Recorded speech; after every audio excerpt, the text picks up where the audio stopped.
Time for world politics, and of course, world politics involves some U.S. politics as well. So we'll be talking about that here on this particular show. Trump says Republicans are entitled to 5 more seats in Texas. A California plan is likely the Democrats' best options in the redistricting wars. So there is talk about that. Maybe even having some redistricting going on in California. I think I heard another podcast, Dominique Dupree, I believe is her name, talking about that earlier today and everything like that.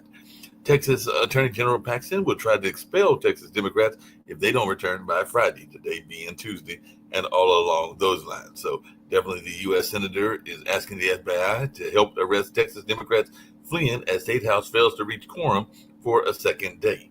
And Bill and Hillary Clinton have been subpoenaed in a House committee's Epstein probe. So the House Oversight Committee subpoenaed Justice Department for Epstein files and high-profile former officials for depositions. So House Republicans have issued a subpoena for Jeffrey Epstein files, and that was reported in the Washington Post. Prosecutor who negotiated Epstein's sweetheart deal left off the subpoena list and everything like that. So that is something that folks are definitely talking about as well. And 4 European countries have agreed to buy a combined $1 billion in U.S. weapons for Ukraine. So they're going to buy $1 billion in weapons for Ukraine, and that is definitely something that people are talking about from a political standpoint. Israeli military presents Netanyahu with options for expanding Gaza operation. Israeli goal for Gaza is to eliminate Hamas from power, says an Israeli journalist. And Netanyahu is pushing for full Israeli occupation of Gaza. So definitely that is something that people are talking about and all along those lines. And by the way, in that 4 European country deal, Sweden, Norway, Denmark give $500 million to NATO project to send U.S. weapons to Ukraine. So apparently 3 of the allies, which is Denmark, Norway, and Sweden, have announced their package to help Ukraine and all along those lines. And Rwanda agrees to take up to 250 migrants deported from the U.S. So Rwanda agrees to take in up to 250 migrants deported from the U.S. So it looks like this is part of Trump's deportation plan. 3 African nations have agreed to take deportees from the U.S. and folks are asking what we know about the secretive deal, and we'll find out more about it as time goes on. But it does look like there's at least 3 African nations, including Rwanda, that are willing to take some of these folks and all along those lines. And the leader of a Haitian gang that kidnapped Irish woman Jenna Harati opens talks. So 8 people, including an Irish missionary, are missing after the gunmen stormed a Haitian orphanage. So definitely that is something that people are talking about as well. And 200 crocodiles killed in West Bank after reptiles resorted to cannibalism and posed a significant risk to humans, according to what Israel said. So there's issues, including some wildlife issues that are going on in Israel, in addition to the military conflict and all along those lines. So that is definitely something that folks are talking about as well. And for many Gazians, free aid from GHF sites or UN convoys has become a last resort. Israelis' Gaza aid cutoff was not only immoral, it was a strategic disaster, is what Fox.com reported, and all along those lines. And a Danish zoo is asking people to donate small animals to feed its predators. We talked about that earlier. Zoo in Denmark calls for unwanted pets to feed its animals. We do know that sometimes there are stray animals as well as those animals that are just out there in the wild and in the open and everything like that. So maybe people will be catching some of those in Denmark and donating those to the zoo and everything like that. Because I doubt very seriously that families that have pets are going to want to donate them and all along those lines, since oftentimes we know pets are very much an emotional part of the family tie and the family bond. As a matter of fact, I was just talking to my mom earlier about a dog that she might be getting, but it'll be a smaller dog because the big dogs did not do all that well for her as she has gotten in age and all along those lines. So definitely might be a Shih Tzu coming into the Lee family and all along those lines in the not too distant future and everything like that. And the UN Security Council discussed Israel-Gaza war and hostages. Israel says it would allow the controlled entry of goods into Gaza via merchants. The Gazan merchants distribute aid without Hamas interference. So that is definitely something that folks are talking about as well. And South Korea begins removing loudspeakers on border with North to reduce tensions in that area. So that's something that folks are talking about as well is that this notion of reducing tensions by removing those loudspeakers. So South Korea began removing the loudspeakers at North Korean border yesterday, and all along those lines. So definitely that was a consolidatory gesture toward the north. And in the Sudan civil war, besieged El Fisher city residents face starvation, UN warns. So funding cuts drive Sudan's children to the brink of irreversible harm, according to what UNICEF said earlier today. So definitely that UN organization that deals with a lot around food and food issues is saying that there could be some irreversible harm in Sudan and all in that space. And Al Jazeera reported we're suffering. People in Sudan's El Fasher eat animal fodder to survive. So more than 600,000 children in Sudan are at risk due to the conflict that is in that area and all along those lines. And NPR reported their son was shot by police in Bangladesh's 2024 protests. They still want justice. So, mother of Abu Sayyid wishes to see her martyred son's dream for BD fulfilled. So, my son wanted to be a pilot, but Hassani government took that away. And Abu Sayyid's mother wishes to see her son's dream for Bangladesh fulfilled. So, definitely that's something going on as well. And terrifying videos show a flash flood engulfing Riverside Village in India. And definitely flash flood kills at least 4 and traps others under debris in northern India. And like I said earlier this morning, Japan set 2 new heat records in one day as mercury soared past 170 degrees. And Japan logs 2 new highest temperatures on record in a day. An American journalist who's missing after going for a Hawaii hike in a Norwegian national park. So a search is underway for Alex Lund, an American journalist missing in Norway. So American climate journalist Alex Lund is missing on a Norwegian glacier and everything like that. And Trump plans to take over a Gaza aid effort, U.S. officials are saying. So definitely that is something that talking about as well. And Japan clinches a landmark $6.5 billion warship deal with Australia to counter China. So Australia selects Japan's Mogami frigate in a $6.5 billion deal. And it looks like Australia will be buying 11 advanced warships from Japan. So that is definitely something that is going on as well. And of course, people are still talking about the plastic crisis as well. So a summit has opened in a final push for a plastics treaty to tackle the crisis. The plastic crisis highlighted by Lancet ahead of the Global Plastic Treaty and the Guardian view on plastic pollution. Global action is desperately needed to deal with this scourge. And plastic causing death and disease from infancy to old age that costs $1.5 trillion a year is what a report is warning. And a verified video shows India town hit by flood and a deadly strike on a Ukraine rail station. Russian drone attack on Ukraine rail hub Lusovo leaves 2 dead and at least 5 killed in a Russian strike on Kharkiv and Zaporizhzhia. So Russia pounds important logistics hub in Kharkiv with drones. And krill fishery in Antarctica shut down after a record catch triggers an unprecedented early closure. And the Philippines and India are holding their first joint sale in South China Sea.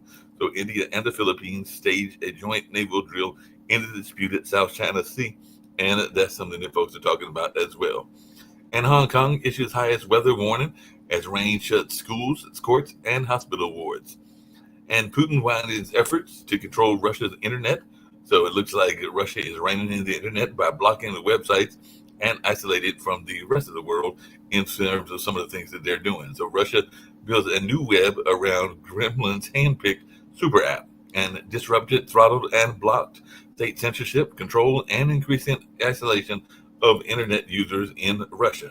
And I know that sometimes even our founder of this network tries to get in touch with people in terms of understanding China, and I think even in terms of understanding some of the folks in Russia as well. So we'll see if he's able to continue doing that, or if some of these things are being throttled in terms of people being able to speak their mind and all along those lines. But we'll see if he's still able to maintain contact, whether it's on LinkedIn or Facebook or a number of the other places that he's been doing some of this research of his and all along those lines. A Sussex couple detained in Iran allowed to call home for the first time. A British couple held in Iran moved to separate prisons, heightening welfare concerns. And according to an article in the Times, my mother is in an Iranian jail. I just want proof she's alive. So British couple held in Iran on espionage charges remain incognito, not able to communicate in Tehran prisons and all along those lines. So definitely that's something that folks are talking about as well. So definitely something that a lot of folks are paying attention to, including a Moldovan regional leader jailed for aiding Russian meddling. And Moldova jails pro-Russian regional leader for election fraud weeks before crucial vote. Moldavian regional leader sentenced to 7 years in prison over Russian funding. So definitely that is something that folks are talking about as well. And UK to start implementing migrant return deals with France within days. So that is definitely something that folks are talking about, as well as this notion of some of these things that are going on in that space as well. So Home Secretary Yvette Cooper won't put a number on migrant returns to France, and UK to start small boat returns to France within days after the EU gives a green light. So definitely that is something that folks are talking about as well.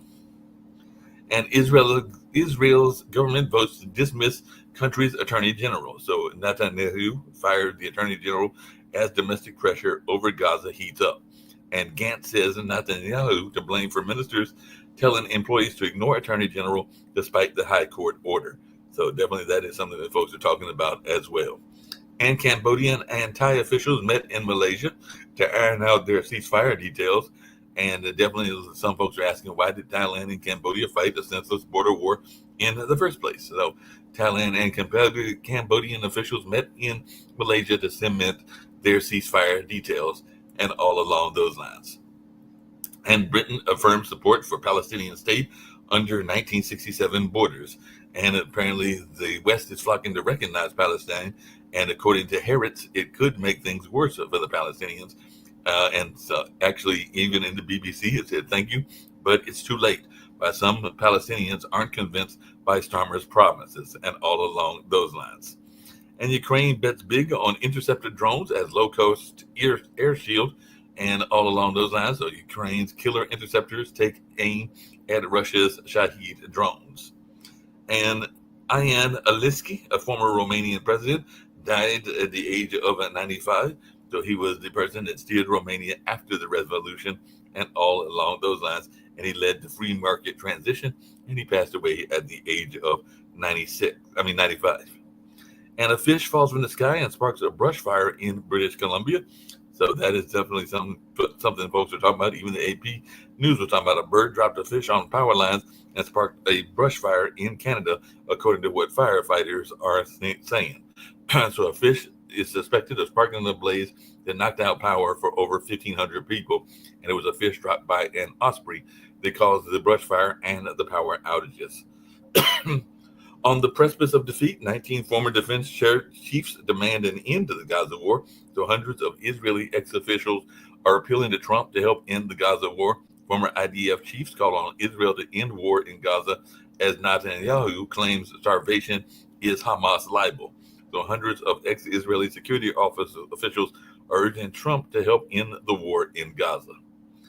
And IDF says air defense systems working to down ballistic missiles from Yemen. So rocket alert siren sends millions to shelter as missile was launched from Yemen, and Israel intercepted missile launched from Yemen, and Yemen strikes 3 sites inside Israel with the drones. And J Street Head says he's now convinced Israel committing genocide in Gaza. For the first time, 2 leading Israeli human rights groups accuse Israel of genocide in Gaza. It is our war, Palestinian-American scholar Rashid Khalidi on U.S. complicity in Gaza genocide. So the victim identity Israel built over generation now fuels its denial of genocide in Gaza, according to an article in Harrods.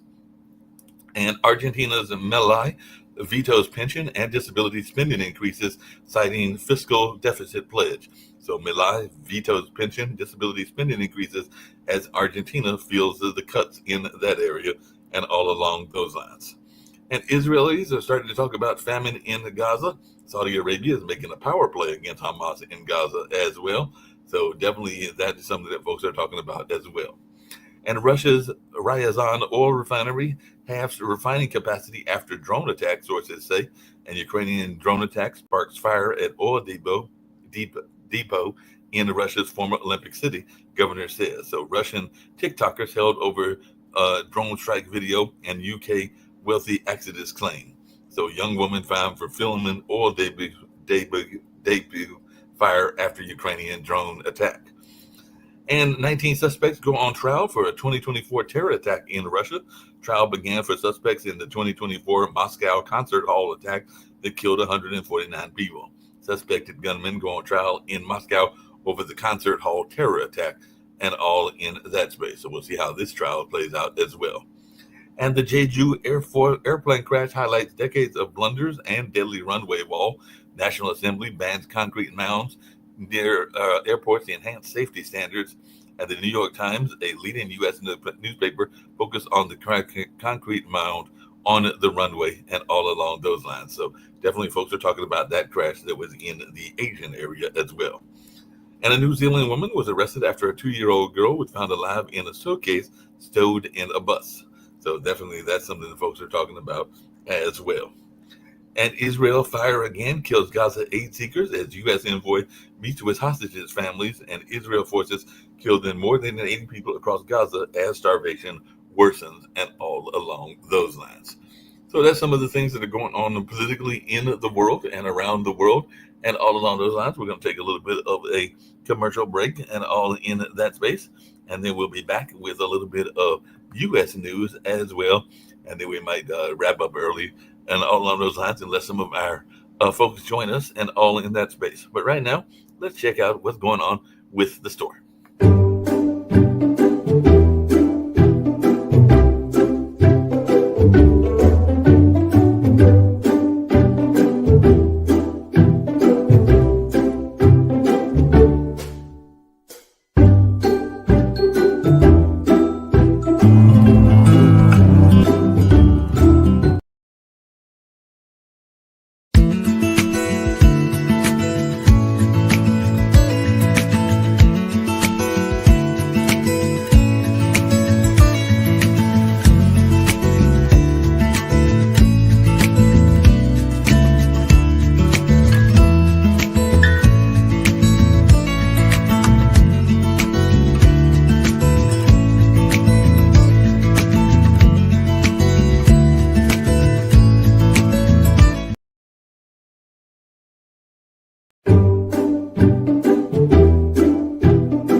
And the Justice Department has printed a list of 35 sanctuary jurisdictions. And apparently it looks like they're going to be going after those jurisdictions. So sanctuary cities make it safe for criminal migrants to roam our neighborhoods, according to the acting ICE director. Philadelphia stays on the Trump administration's new, dramatically shorter list of sanctuary jurisdictions. And Portland, state of Oregon, mentioned in the DOJ list of sanctuary jurisdictions as well. I'm curious whether Durham's on that list as well, because I do know that there's been some sanctuary activities here as well. So it ought to be interesting to see what's going on in that space and all along those lines. And Ghislaine Maxwell opposes request to unseal Epstein grand jury papers, and grand jury transcripts in Ghislaine Maxwell case contain nothing new, the Department of Justice filing says, and apparently she doesn't want the grand jury materials in her case unsealed. Epstein victims condemned the Trump administration for planning to unseal grand jury testimony, and that was reported earlier today as well. And like I said, the House Oversight Committee subpoenaed the Justice Department for Epstein files, and high-profile former officials are on the deposition list, including Bill and Hillary Clinton, who have been subpoenaed in the House Committee's Epstein probe. And a Confederate statue was toppled during a Black Lives Matter protest, and it will be reinstalled. So a toppled Confederate statue in D.C. to be replaced in line with the Trump executive order and all along those lines. So apparently protesters toppled this Confederate statue. Now it's coming back to D.C. So the National Park Service to restore and reinstall the Albert Pike statue and all along those lines. So we'll see how that all plays out and whether folks are still protesting that whole notion and all along those lines. And Trump redoubles attack on federal jobs data, calls the numbers political. Trump says he doesn't trust the job data, but Wall Street and economists apparently do.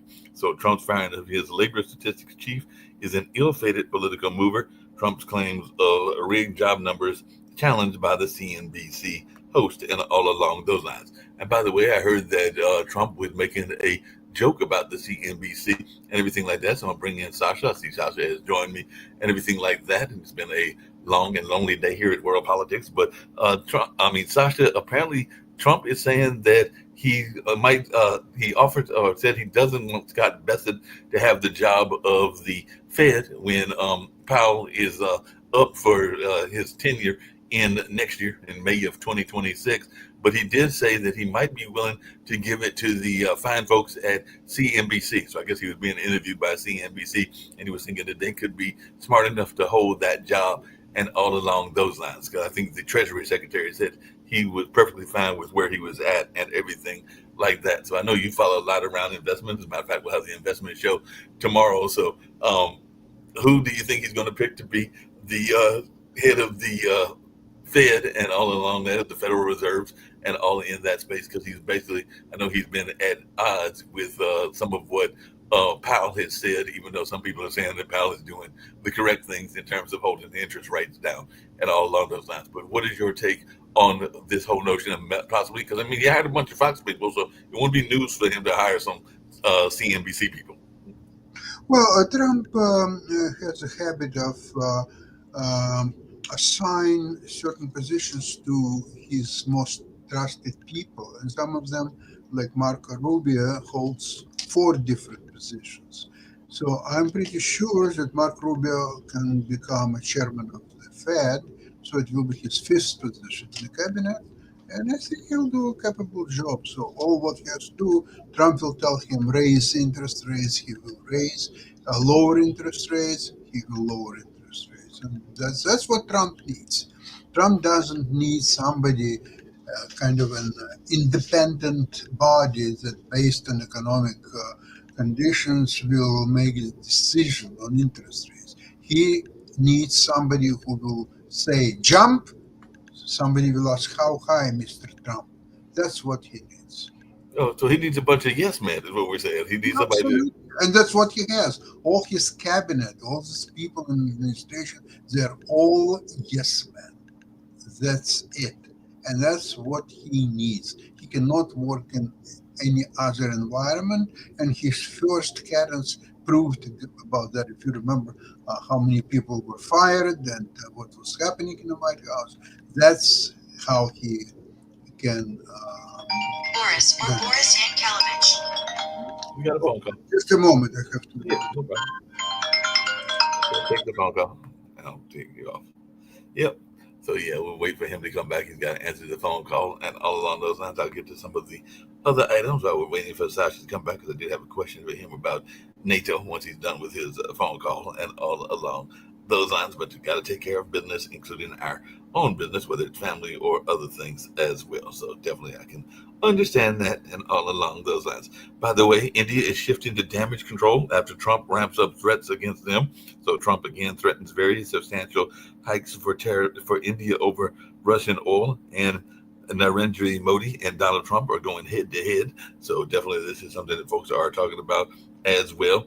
And apparently tensions erupted at a Nebraska GOP congressman's town hall. So somebody on CNN asked how much does it cost for fascism, and Mike Flood, who was heckled at town hall over Trump's domestic policy bill, and Representative Mike Flood clashed with Lincoln over there, Lincoln, Nebraska, in final town hall of the year. They were asking, saying, vote him out. Town hall erupts in anger at Nebraska GOP congressman over that Trump bill and everything. So apparently there's some people that were not happy with what was going on in that area. And Indiana Braun says there's no commitments on redistricting, but J.D. Vance is to visit Indiana amid a push for redistricting. So will Braun call a special session is what some folks are asking in Indiana, and we'll see whether this goes on. So even California Democrats are eyeing five GOP seats. So maybe there's some tit for tat going on and all along those lines. And U.S. steps up efforts to help Bolsonaro to avoid jail over an alleged coup plot. So Brazil's Supreme Court orders the house arrest of former President Bolsonaro, who is a Trump ally, and all along those lines. So that's just some of the things that are going on in that space and around that situation. So we'll see what's going on there. And Duffy to announce a nuclear reactor on the moon. So the U.S. should put nuclear reactors on the moon. What other countries do is what the acting NASA administrator says. So NASA is to build a nuclear reactor on the moon by 2030, U.S. according to some U.S. media. So NASA aims to beat China and Russia in a race to build a nuclear reactor on the moon. I'm not sure how that's going to impact the whole energy crisis and some of the other things that are going on this side of the world, since the reactor would be on the moon. I guess there's a way that we can get that energy down to the U.S. as well. So I'm trying to figure out the logic of building a nuclear reactor on the moon, and maybe Sasha can tell me, or maybe tomorrow on World Edition, Rick Rosner, who's one of the world's smartest guys, can tell me as well. But yeah, apparently we're going to try to put a nuclear reactor on the moon. So definitely that is something that folks are talking about as well. And speaking of special sessions, as I was talking about with Indiana, Missouri Senate leaders say special session is likely to redraw congressional map. So Missouri Republicans consider joining Texas to redraw House maps. So Republicans' next redistricting target might be Missouri, might be Indiana, might be a number of places as well. And apparently, Federal Aviation Administration is looking to expand drone package delivery. So definitely there's a proposed rule out there that might make it easier to fly drones over long distances. And U.S. proposes new drone rules that could lead to Starbucks and Amazon deliveries by way of drones. So apparently we might be having this whole notion of making America great by drone delivery and all along those lines. And ICE released a Purdue student who was abruptly detained at her visa hearing. So Purdue student from South Korea released from an ICE detention facility and all along those lines. So that is something that folks are talking about, as a Purdue University student was freed from ICE detention after outcry from faith leaders and all in that way. So definitely after being detained by ICE and the rally and prayer vigil set for Thursday, it looks like this particular person has been released and everything. It actually looks like you're done with your calls, but I did want to know your thoughts around this whole notion of this big deal that came in from the NATO allies. I think it was Denmark, Norway, Sweden, and there was a fourth country. I can't remember the fourth country, but it looks like there's some major weapons that are coming Ukraine's way and everything like that. I had mentioned that at the beginning of this particular show and everything like that. And it came, apparently this news came after y'all had done y'all's Ukraine-Russia show, but it says Sweden, Norway, and Denmark are to give $500 million to NATO project to send U.S. weapons to Ukraine. And they also said 4 European countries, so that those countries and a fourth one are going to agree to buy a combined $1 billion in U.S. weapons for Ukraine. So I guess they're going to buy the weapons from the U.S. and then ship it to the Ukraine and everything like that. So this could be a major turning point, because I know one of the things you've oftentimes talked about is the need for more weapons for the Ukrainian soldiers. So it looks like y'all are getting ready to get a big influx from secondhand from the NATO countries as they get them from the U.S. and then send them to Ukraine. So now I'm questioning the Trump's motives at this moment. Okay, 6 months ago he wanted to end the war. Okay, wonderful. Well, it didn't work. So today, when it's obvious that Russia does not want to to end the war. And it will be a golden shower on U.S. Military companies who provide the weapons. They're going to make incredible profits because there will be more and more from Europe, from Ukraine, whoever. And there is a lineups on certain military systems, to weapon systems to buy from the United States. Why Trump needs a peace right now when it's so lucrative for the United States to continue this war? What do you say?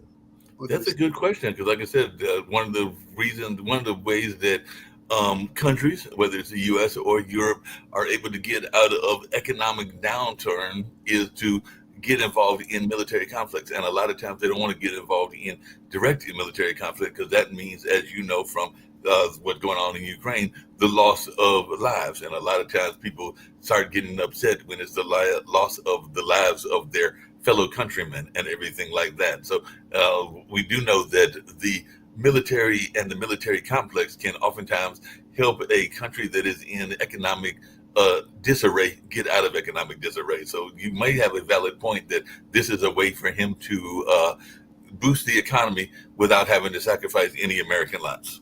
Absolutely. It's incredible opportunity. I even don't remember any war where the United States would have a risk-free a way to enrich themselves, to make so much money. It doesn't matter, okay, so Ukrainians are losing their lives, children are being killed, Russians are losing their lives. So this is okay, so they will continue to fight, maybe for another month, maybe for another year, maybe for 10 years. So the longer they fight is better for United States. Is Donald Trump so damn that he doesn't understand that? I don't believe it.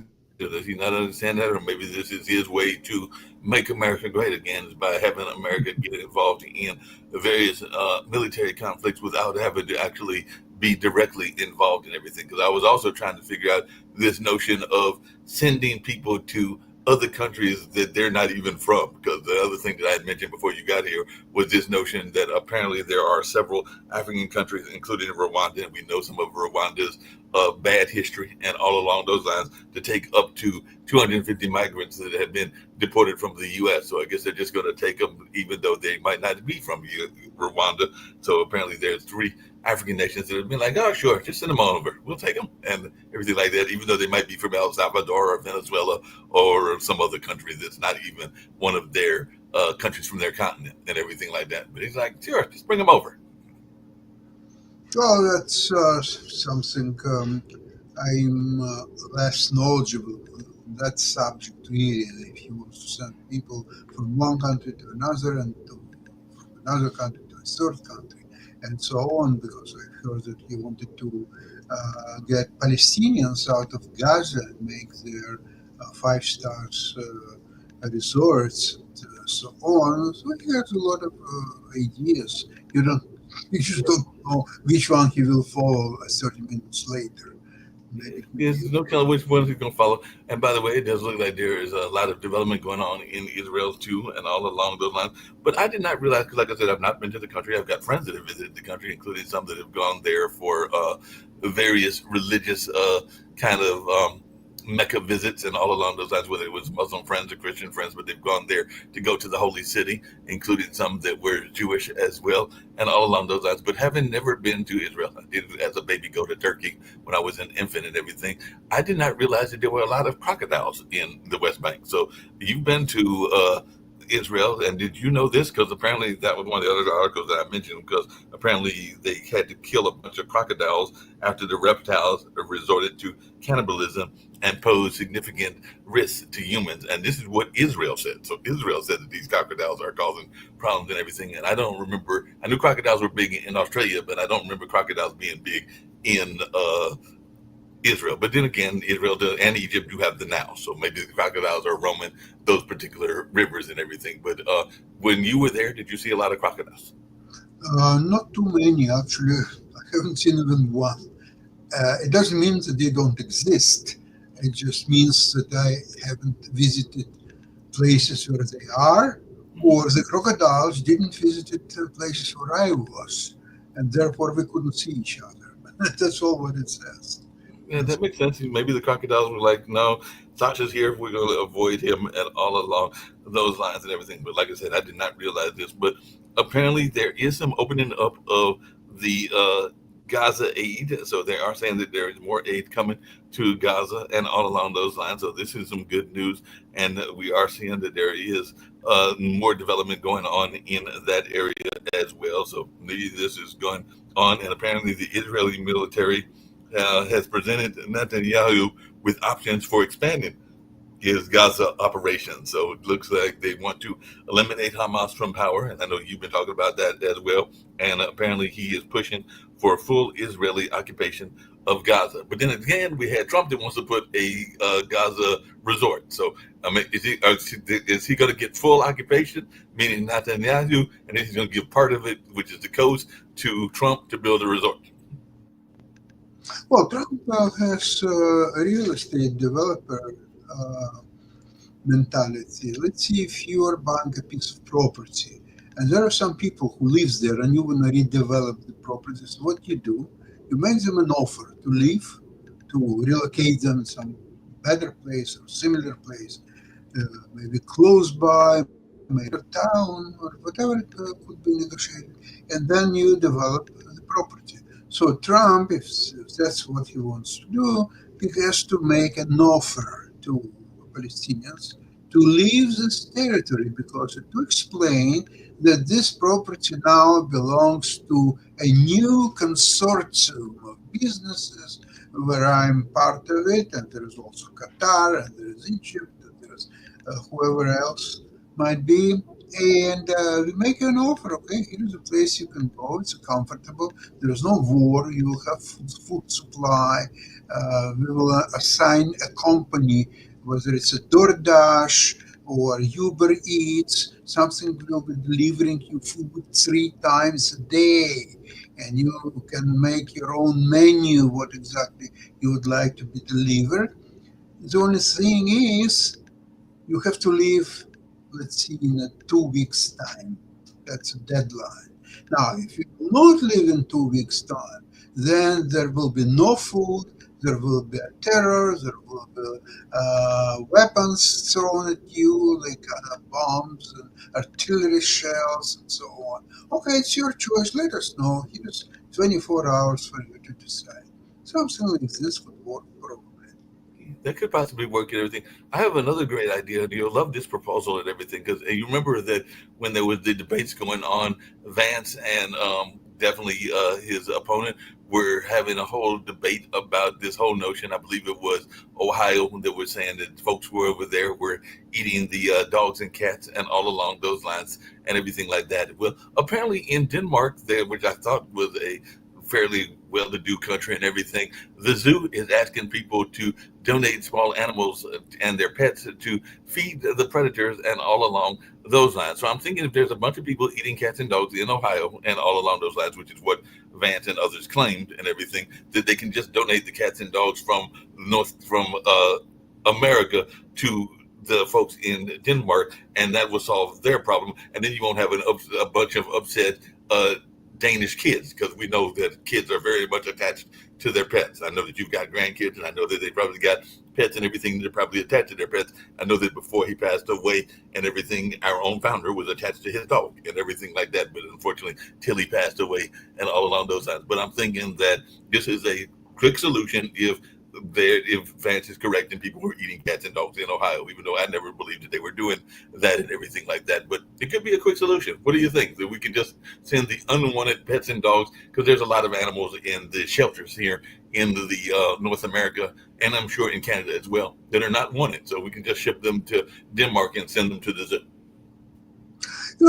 Interestingly enough, I remember I visited with my wife Thailand, and there was a crocodile farm. And what's interesting is they're very, very lazy. They sleep all day because they're being fed nicely. And There are like thousands of them. Nobody could count how many crocodiles are there. But you see, they're very useful to produce crocodile skin, and from that skin you can make wonderful, Boots. like uh, boutique type of women's purses. You can make Okay. crocodile shoes, all kind of stuff. So now, here's a question which we discussed while being there. So, is it so inhuman to have so many crocodiles eventually being used for their skin?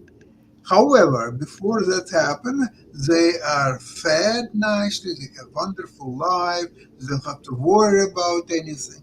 Or to have crocodiles which have to fight for their lives, looking for food all day and night, killing all kinds of animals and sometimes people and so on. What is a better solution? What do you think, Mark? Yeah, that's a good question because, like I said, they've got that whole livelihood that they've got, and all along those lines. I do remember years ago, and I don't know if it's still active. The whole notion of a lot of people who were protesting the way that we treat tigers and other animals because you can make fur out of them, and some people, particularly some women, but also guys, I love their fur items and everything. So there used to be regular protests about folks like PETA and others that were upset about the way that animals were being treated, and they would therefore go after the corporations that were making the fur outfits. And I don't hear about those protests as much as I used to before some of these other wars, like what's going on in Ukraine and what's going on in Israel, started taking place, and before the pandemic. Before the pandemic, you used to hear about those protests all the time. So I don't know, are they still protesting in Canada and other places that you're hearing on the news that you're watching, or is that whole protest about animal clothes is not as robust as it used to be? Yeah, it used to be popular maybe 15 years ago, 20 maybe. Lately, never heard even one. I mean, listen, it takes efforts to protest about something. Who is going to protest? People who definitely don't wear fur coats and so on. So it's probably somewhat poorer people, most likely. And poorer people, they have other things to get busy with. For example, work, studies, something useful. Because if you keep protesting, what exactly are you achieving by that? If somebody is paying you, okay, that's a good excuse. Okay, so you protest so many hours a day, you get paid. Okay, so that's your work essentially. So if you want to do your work and get paid, you have to do your work. Now, if you're not being paid, that's becoming questionable activity. In fact, um, I don't suggest that you have arrest these people, but sooner or later they will do criminal activities. Because look, if you're protesting, you're not studying, you're not working, you are protesting and you're not being paid, so you need food on the table. So where to get the food? So maybe a good thing is to rob banks or some stores, or just attack people and grab their wallets or so on. Because otherwise, I don't see how they can feed themselves. So maybe as a preventive action is just arrest them and put them all in jails. So they will sit in jail, they will clear up their minds, they will start thinking, oh, wait a sec, so we protested, we didn't work, we didn't study, we ended up in jail. So let's try something different this time. Maybe we should work or study something. So this way we'll gain something useful like knowledge or money if you want, and we will not be in jail. But forget about protests.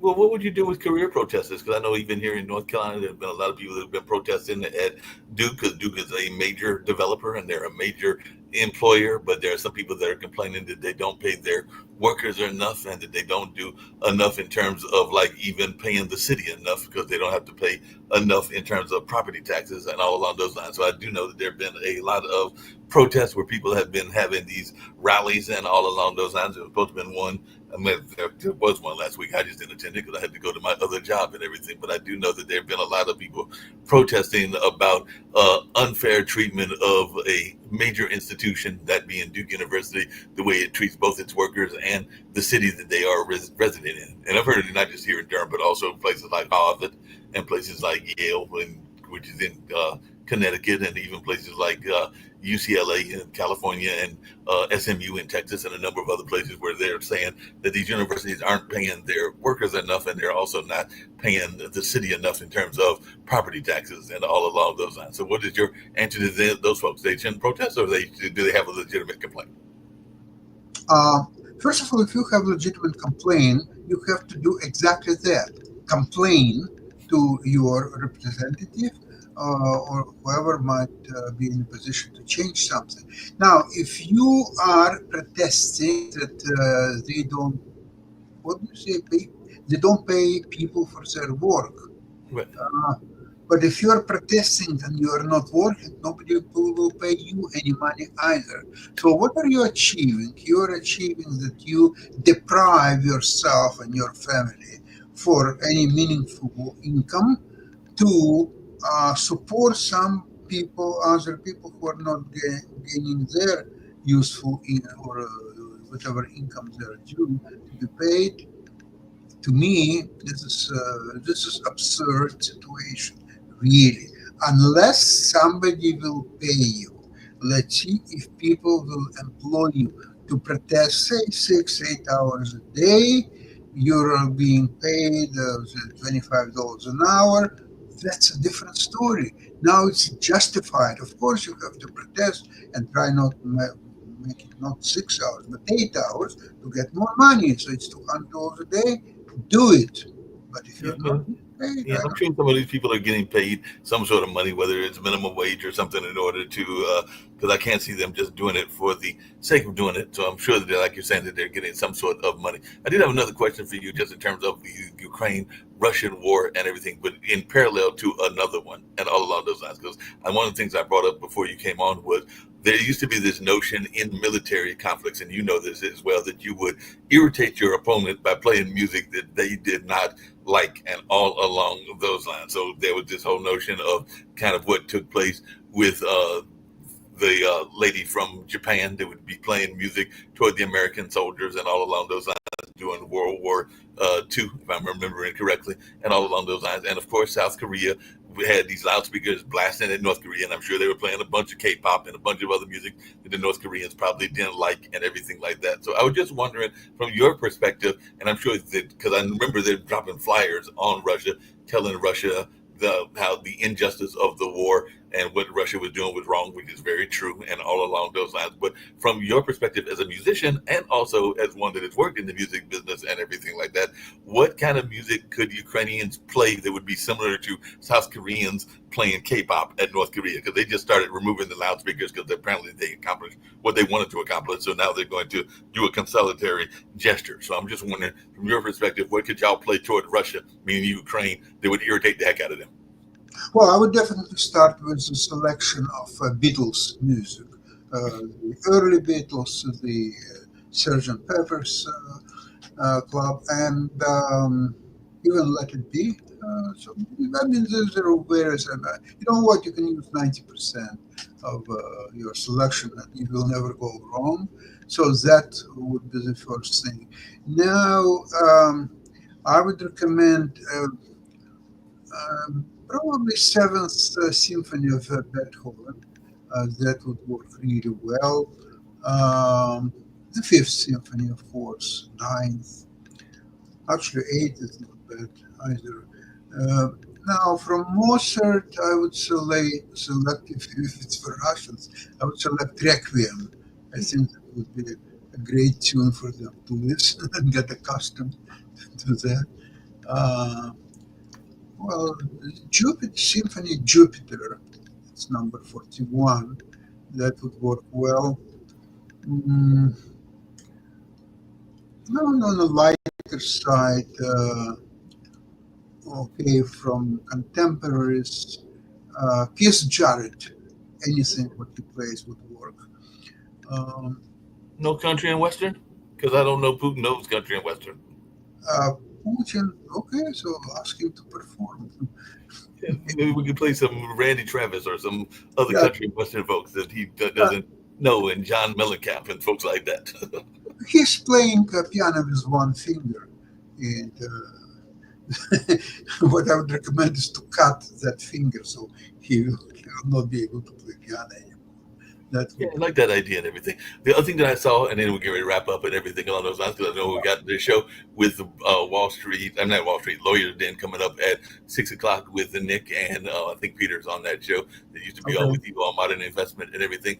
But apparently, Russia is clamping down. I thought they had already clamped down, but there was an article that I saw before you came on that they're clamping down again on social media in Russia itself. So I just wanted your take on that, and if you've heard about this, because apparently they're clamping down on what's allowed to be presented on whatever the Russian social media is, the Russian version of YouTube or the existing Russian or the existing YouTube that it can go into Russia. But they said they were clamping down heavily on social media in order to give only their perspective of what's going on in this war.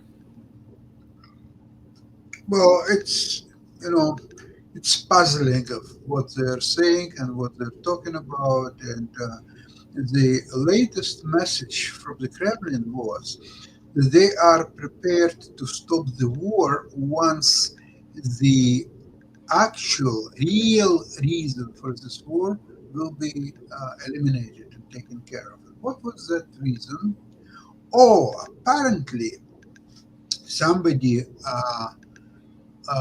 promised or said or implied that it was around the year 1990. So when it was already past the Berlin Wall fall, and there was a discussion about East Germany joining West Germany, becoming one country. So the what Putin and his people are implying that was a promise that NATO will not move anywhere close to Russia. In fact, no movements to the east of Germany. So that was the condition that Russian allies Germany to join West Germany. Now, the more ridiculous position you can't even imagine, because first of all, Germany didn't need Russian permission to become one country. Russia was already going down big time. A year later, in 1991, they collapsed, full stop period. So they were not in a position to suggest to whether they could join or they not. Now, another thing is that such promise never materialized, because if you are talking about some kind of memorandum or agreement or anything like that, it would exist in writing somewhere, but it doesn't because it never happened. And finally, US or whoever is in the West couldn't even give such a promise, because the mechanism of country to join NATO is a country make an application to NATO, and NATO, not United States, it's NATO who makes a decision to accept the new member or reject or accept conditionally based on that they will do certain things as to comply with the NATO rules. So Poland, Czech Republic, Hungary, they were running to join NATO. Even actually Clinton was against it. And there were many obstacles for these countries to join NATO. But finally, slowly, Clinton was against it in 1994, 95. And then finally in 1997, these three countries and then later on others joined NATO. So whatever Russians are talking, it's a complete lie, fabrication, and has no merits whatsoever. Yeah, that makes a lot of sense. Just really quickly, this is the last question before I get ready to click the end button and everything. When they were talking about the IDF treaty and everything like that, they said that a ex-Russian president was opposed to what Putin was doing. I thought all the ex-presidents had passed away. So which president is still living? Because I know Gorbachev passed away, and I thought Boris was gone as well. So what Yes. ex-president is still living that is still there in Russia? Because I thought Yeltsin and Gorbachev had passed. I have no idea who they really have in mind. Medvedev is still alive, Okay. hopefully not for long, but that's about it. Yeah, that's what I thought. So maybe that's the one they were talking about, the one you just said. Because I know the other two that I just mentioned, I was pretty sure they had Yeah. already passed. You're correct, Mark. Okay, cool. Well, it must be the other one that we just mentioned. Well, on that note, we're getting ready to get out of here. And I know they've got Wall Street hacker as well as Lawyer Den that is coming up at exactly 6 o'clock. So I'll see you in the morning for both Yeah. our regular world edition as well as tomorrow is Wednesday. So we'll also have Modern Investment with you and Jim Eid and Milan as well. So I'll see you on those shows tomorrow. Okay. Bye-bye. Bye.